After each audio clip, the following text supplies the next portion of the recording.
what happened was I speared my operations officer, Desi. Paul Angelatis was my nominated opso. He fired off a couple of days ahead of me just to sort of sort out some issues, and there was four of us going off as the sort of advance party, five of us going off as part of the advance party. So what were your first impressions of Mogadishu when you landed? Oh, I was horrified. Paul Angelatis had gone ahead and he'd gone into country. We flew into Nairobi. The intent was to touch base with the Australian High Commission, just let them know, because it was only just little old us going in. So met with staff at the High Commission, explained what we were doing, checked out any ways that they could support us if need be, particularly like evacuation if need be. Got some contact details, who's who at the zoo and so forth. I then left there was four of us, five of us, and finance guy as well. So I left the four of them in Nairobi because I wanted two there, because Nairobi was going to be the hub for all the sustainment support. So I needed two guys to start sort of working through with the UN in Nairobi as to how all this sustainment was coming in and how it was going to get into Mogadishu. So I left two guys there to take care of that. My warrant officer, senior warrant officer Rusty, he stayed behind because we had gear gone missing already, which wasn't a good sign. So some of our kit hadn't turned up. So I said, well, you stay there and you come forward when you got all our gear.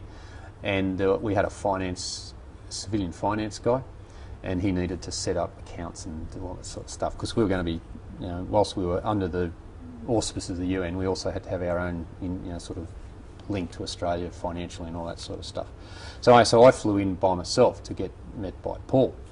And I remember we flew into Mogadishu, and we were in a reasonably small plane. It wasn't a jet type thing. It was a reasonably small aircraft, and I had just my uniform and all my pack and gear and flak jacket, and I got off the plane and it was roaring hot. I don't know how hot. It must have felt like it was like 150 degrees. It was stinking hot. And we pulled up the terminal.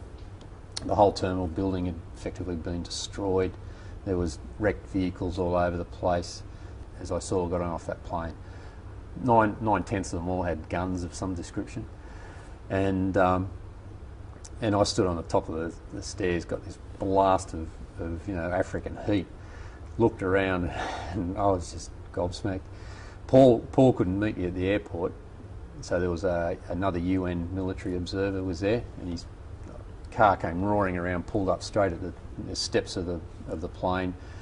No sort of grand welcome into the car, and of course being an Australian, sort of got in the car, put the seatbelt on, and he said, "Don't do that." Okay, and don't lock your doors. So anyway, so we drove out of the airport and off to the UN military headquarters. That was my arrival. Paul was sort of there a little bit later, and from there we started. And it was chaos. It was absolute chaos, is the only way to describe it. What were some of the things that you saw on the journey from the airport to the UN? More guns, technicals, which I'd heard about and seen on 60 Minutes or whatever. Technicals everywhere. Just sort of houses just flattened. Anything that there was walls were just knocked down for some reason, no particular reason that it seemed. The walls knocked down. Derelict vehicles, people walking everywhere. Those that weren't in back of trucks with guns and guns. I just could not believe how many people were carrying weapons at the time. And it seemed crowded. There's just lots of people, lots and lots of people. Rubbish, decaying waste. Everything was just dumped wherever they liked to dump it. They did some people seem to get organised and dump it all in one place, but yeah, it was just like decaying waste. The only saving grace was because it's right on the coast, you get the breeze, so when the breeze was blowing you didn't notice it so much, but it just felt like the place was rotting, it smelt like the place was rotting. Yeah, it's just incredible.